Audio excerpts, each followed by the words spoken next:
I was still holding the dish towel when Sienna said it. "If you don't want to end up in a care facility," she said flatly, "pack your things and go." No warning. No discussion. Just a sentence tossed across the kitchen island like a grocery reminder. I turned slowly.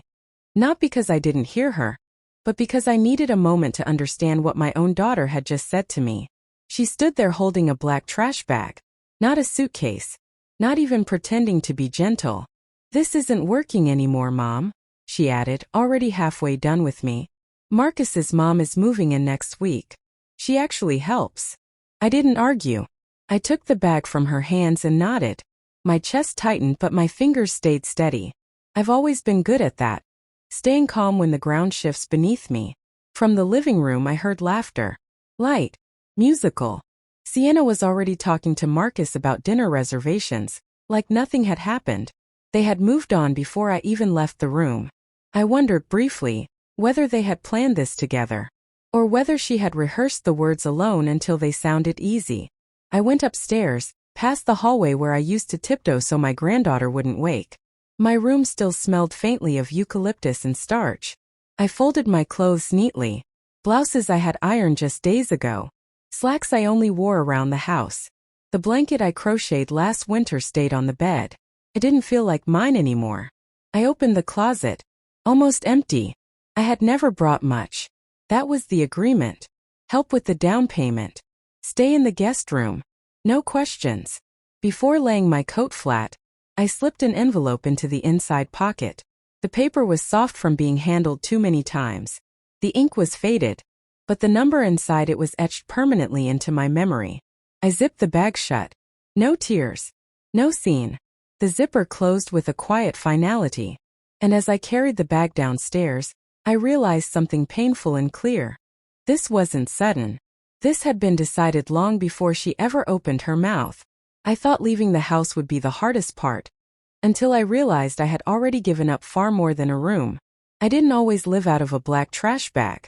10 years earlier, Sienna had stood in my kitchen crying into her hands, 8 months pregnant, freshly divorced, and terrified she'd lose the little townhouse she'd bought with Marcus.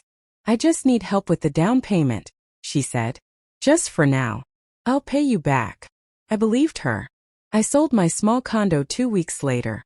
The one I'd lived in for nearly 20 years. The one with the bay window and the creaky floor near the door. Every dollar from that sale went straight into her account. No paperwork. No contract. She was my daughter. When Marcus moved back into her life, I told myself it was temporary. That people change. That love matures. They needed help with childcare. I was retired. It made sense. "You can stay with us," Sienna said. "It'll be good for all of us." We didn't discuss timelines, or boundaries, or ownership. I moved into the guest room with 2 suitcases and a promise that never made it to paper. First I cooked dinner, picked up groceries, watched the baby while they worked late. I was useful, appreciated, or so I thought. Then small things started to shift. My name disappeared from conversations. My opinions became suggestions. My help turned into expectation. Marcus stopped saying thank you. Sienna stopped asking. And slowly, without a single argument, I stopped feeling like family and started feeling like furniture. Still I stayed. Because walking away felt like admitting I'd made a mistake. And I wasn't ready to face that yet. I told myself I was helping my daughter, but I never stopped to ask who was actually benefiting. It didn't happen all at once. No one ever said, "You don't matter anymore." They didn't have to. It showed up in the pauses. Dinner conversations that continued without me. Plans made while I was in the room but not included. A calendar filled with appointments I wasn't asked about, only informed of. "Can you keep an eye on her?" Sienna would say, already grabbing her purse. Not please. Not would you mind. Just assumption. Marcus started correcting me in front of my granddaughter. "She doesn't eat like that anymore," he'd say. "She shouldn't be watching that. We do things differently now." I adjusted. Always adjusted. I woke up early so I wouldn't be in the way. Cleaned quietly. Learned which cupboards were no longer mine. One afternoon I overheard Marcus on the phone. "It's temporary," he laughed. "Her mom won't be here forever." He said it casually, like I was a delayed shipment. I stood in the hallway, holding a basket of laundry, waiting for the rest of the sentence. It never came. That night, I lay awake staring at the ceiling fan, counting rotations like breaths. I wondered when my presence had started feeling like an inconvenience instead of a gift. I remembered my condo, the bay window, the quiet, and for the first time a dangerous thought crept in. What if I had given up my life for something that was never meant to last? I still didn't know they were planning my exit, but the silence had already made room for it. The first time Sienna asked me to stay out of the way, she smiled while saying it. We're just trying to create our own rhythm, she explained like she was talking to a neighbor, not her mother. I nodded. I always nodded. Marcus's mother started coming over more often. Loud footsteps. Strong opinions. A voice that filled every room she entered. She rearranged the kitchen cabinets. Moved my labeled tea box. Replaced my sponge. No one stopped her. She has great ideas, Marcus said. I learned then that help only mattered when it came from the right person. One evening I suggested a different school pickup time. Sienna actually sighed and said, Mom, we've got this. Got what? The mortgage I helped pay? The life I helped stabilize? The child I helped raise? That night I overheard them again. This time I wasn't even trying. We need space, Sienna said. She's always around, Marcus replied. Always around. As if I hadn't shrunk myself into corners for years. As if I hadn't made myself small enough to disappear. I sat on the edge of my bed and folded my hands together, realizing something I'd been avoiding. I wasn't losing my place in their home. I had already lost it. And once you stop belonging somewhere, it becomes very easy for others to decide where you should go. The email arrived before anyone said a word. Subject line: Senior Living Options Tour Confirmation. First I thought it was spam. Then I saw Sienna's name in the CC. My hands went cold as I read it again. And again. A guided tour. Next Thursday. Transportation included. No one had asked me. A dinner that night I waited. I gave them chances. Seconds stretched into minutes. Clinking plates and casual talk about work and school. Finally I said it. What is this email? Sienna froze. Marcus didn't. Oh, that, he said like I'd asked about the weather. We were going to tell you. Going to. We just think it might be easier for everyone. Sienna added softly. Easier. Not better for me. Not what I wanted. Just easier. I asked one question. Only one. Do I have a choice? They exchanged a look. The kind that answers without words. Well, Marcus said. You don't really need all that space anymore. That night I packed nothing.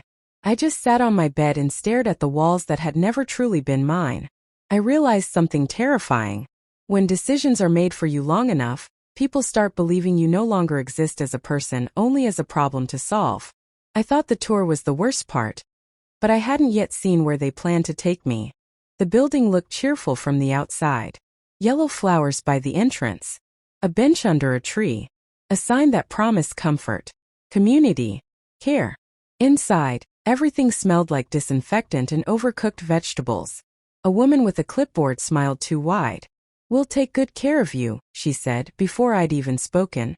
The room they showed me was small. Narrow bed. One window facing a brick wall. Sienna squeezed my hand. It's just temporary. Temporary has a way of stretching into forever. The tour guide talked about bingo nights and medication schedules.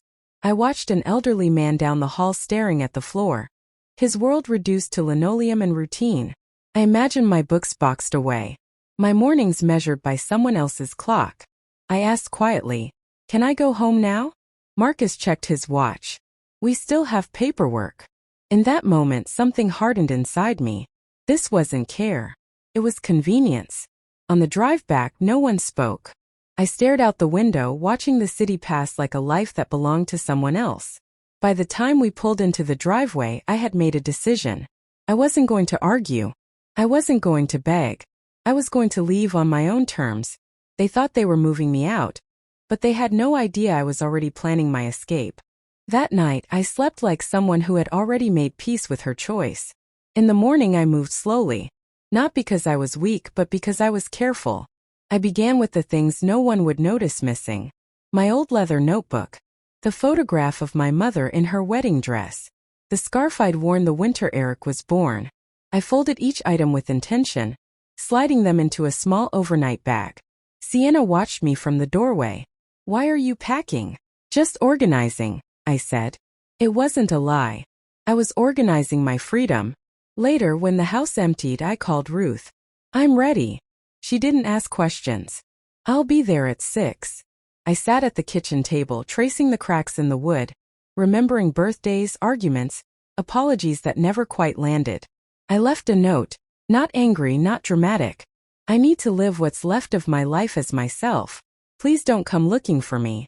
When Ruth's car pulled up, my heart didn't race. It settled. As I stepped onto the porch, the door behind me closed with a sound that felt final and merciful. They would wake up thinking I was still theirs, and realize too late that I was already gone. Ruth didn't ask where I wanted to go. She already knew.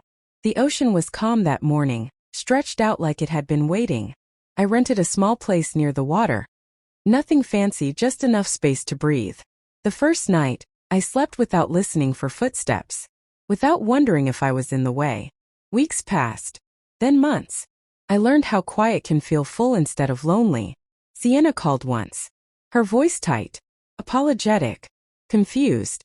"I didn't think you'd actually leave," she said. That was the moment I understood everything. She hadn't meant to push me away. She had simply assumed I would stay, no matter how small my world became. "I'm okay," I told her. And for the first time it was true.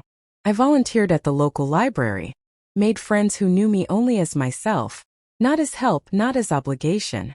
One evening I stood by the shore watching the tide pull back, leaving smooth sand behind. I thought about all the years I folded myself into someone else's life, and how quietly, deliberately, I had unfolded again. I didn't lose my family. I found myself. Sometimes the bravest thing you can do isn't staying for love. It's leaving so you don't disappear. If this story resonated with you, remember, you are allowed to choose yourself at any age. If this story moved you, subscribe for more real-life stories that inspire and remind us what matters most. Click a video to continue the journey.